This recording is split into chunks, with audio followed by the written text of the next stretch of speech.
सन 2020 महामारी ने जब पूरी पृथ्वी को अपने कब्जे में ले लिया था, हर तरफ कोहराम मच गया था।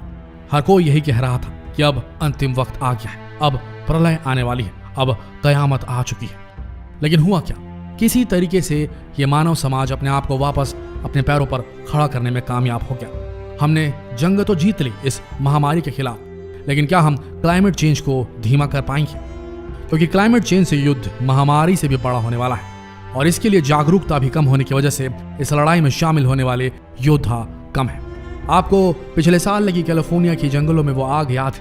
कितना खौफनाक मंजर था। हजारों लोग बेघर हो गए, सैकड़ों ने अपनी जान गंवा दी। दुनिया का सुपर पावर कहा जाने वाला देश अमेरिका इस आग पर कंट्रोल नहीं कर पाया। दुनिया की कौन सी मिलिट्री टेक्नोलॉजी नहीं है इस देश के पास, लेकिन ये अपने लोगों को, अपने बुजुर्गों को, अपनी महिलाओं को, अपने बच्चों को नहीं बचा पाया जब प्रकृति ने कड़ा रुख अपनाया और अमेरिका के कई जंगलों में आग फैल गई। ये कुदरत का कहर था और इसका सामना खुद दुनिया का सबसे सुपर पावर देश नहीं कर पाया। संभल जाइए, नहीं तो महामारी कुछ भी नहीं थी। क्लाइमेट चेंज का जो असर पड़ने वाला है, यह मानव जाति के अस्तित्व को इस पृथ्वी से खत्म कर सकता है।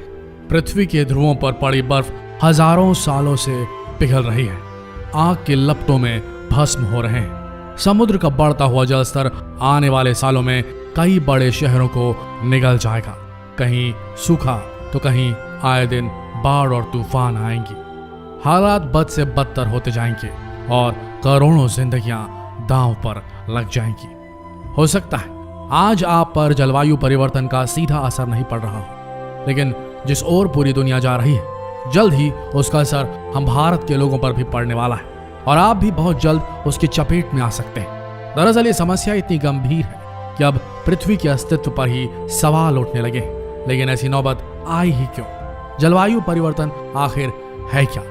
आज इस रहस्य से पर्दा हम उठाने वाले हैं इस वीडियो में। इस बात से तो हम सभी वाकिफ हैं कि जलवायु परिवर्तन या क्लाइमेट चेंज का तात्पर्य पृथ्वी में हो रहे तापमान में वृद्धि से है और पृथ्वी को गर्म रखने के लिए प्रकाश और सूर्य दोनों की आवश्यकता होती है। सूरज की किरणें जब पृथ्वी पर पड़ती हैं तो उनमें से कुछ किरणें परावर्तित होकर वापस अंतरिक्ष में चली जाती हैं और कुछ किरणों को हमारे वायुमंडल की ग्रीन हाउस गैसें परावर्तित होने से रोक लेती हैं। इसे ही ग्रीन हाउस इफेक्ट कहा जाता है।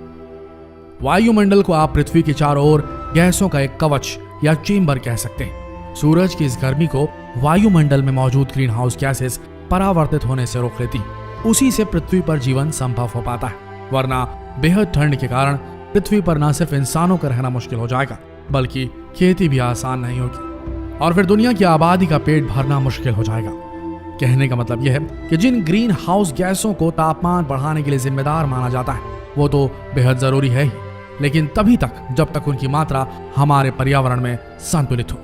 दरअसल समस्या उस वक्त पैदा हुई जब इंसानी गतिविधियों के चलते कार्बन डाइऑक्साइड और मीथेन जैसी ग्रीन हाउस गैसों की मात्रा पर्यावरण में बढ़ने लगी और जब इस तरह की गैसों की मात्रा बढ़ी तो सूरज की ज्यादातर गर्मियों को ये सोखने लगी और इस तरह धरती का तापमान भी बढ़ने लगा और यहीं से जलवायु परिवर्तन यानी कि क्लाइमेट चेंज की समस्या की शुरुआत हो गई।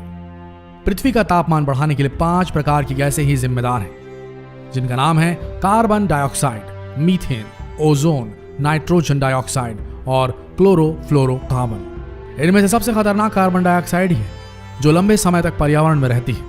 इंसानी गतिविधियों से जो भी कार्बन डाइऑक्साइड पैदा होती है, उसकी बड़ी वजह जीवाश्म ईंधन का इस्तेमाल है।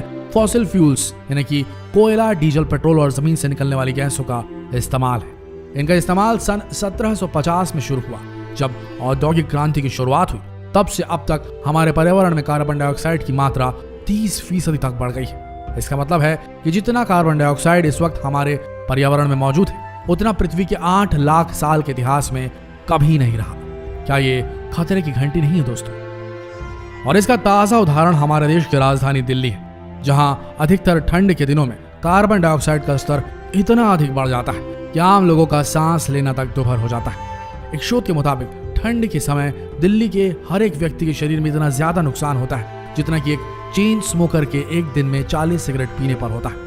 और इस तरह की समस्या बढ़ने का एक मुख्य कारण यह भी है कि जंगलों को अंधाधुंध तरीके से होने वाली कटाई। इस संबंध में विश्व मौसम संगठन का कहना है कि व्यापक औद्योगिकीकरण शुरू होने से पहले के मुकाबले अब पृथ्वी का तापमान 1 डिग्री सेल्सियस बढ़ गया है और कई रिसर्चर्स इस बात का दावा भी करते हैं कि 1850 से लेकर इस सदी के आखिरी तक पृथ्वी के तापमान में 1.5 डिग्री सेल्सियस का बदलाव हो सकता है। और अगर इस तरह का बदलाव 2 डिग्री सेल्सियस का हो गया तो हम बर्बादी के मुहाने पर पहुंच सकते हैं। तापमान बढ़ने का नतीजा ये है कि पृथ्वी के ध्रुवों पर बर्फ की चादर तेजी से पिघल रही है। इसका सीधा असर समुद्र के बढ़ते जल स्तर के तौर पर हम देख रहे हैं। साल 2005 से साल 2015 के बीच हर साल समुद्र के जल स्तर में 3.6 मिलीमीटर की वृद्धि हुई है। और अगर ये इसी तरीके से बढ़ता रहा तो दुनिया के कई बड़े देश समुद्र में समा जाएंगे। बढ़ते तापमान की वजह से मौसम में अप्रत्याशित बदलाव आ रहे हैं, जो अपने साथ सूखा, बेमौसम बारिश और बाढ़ के साथ साथ तूफान भी ला रहे हैं। वैज्ञानिकों के अनुसार यदि धरती के तापमान को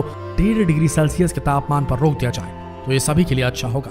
लेकिन दुनिया के देश अब भी अपने नफा और नुकसान का अनुमान लगाने में लगे हुए हैं। पर्यावरण कार्यकर्ताओं का आरोप है कि पर्यावरण को बचाने के लिए जितनी गंभीरता और पक्के इरादे की जरूरत है वो अब भी दुनिया भर की सरकारों में दिखाई नहीं दे रही। इसलिए बच्चों के साथ साथ अब बड़े भी सड़कों पर उतर रहे हैं और जलवायु संरक्षण के लिए कड़े कदमों को उठाने की मांग कर रहे हैं। आज जलवायु परिवर्तन का सीधा असर इंसानों के साथ समुद्री जीव जंतुओं पर भी पड़ रहा है। जलवायु परिवर्तन के कारण समुद्र में ऑक्सीजन की कमी और कार्बन डाइऑक्साइड में लगातार वृद्धि हो रही है। आप खुद ही सोच कर देखिए, यदि कुछ देर तक आपको ऑक्सीजन ना मिले तो आपका क्या हाल होगा।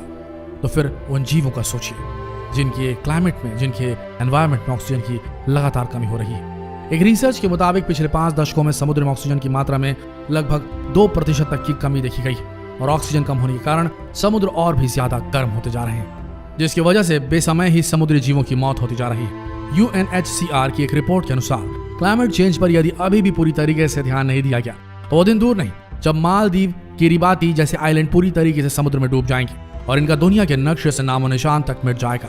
समुद्र का जलस्तर बढ़ने से केवल आइलैंड पर ही नुकसान नहीं होगा, इसका असर समुद्र के किनारे बसे हुए शहरों पर भी होगा। साल 2050 तक इस दुनिया में 1.5 बिलियन लोग अपने घरों से बेघर हो जाएंगे।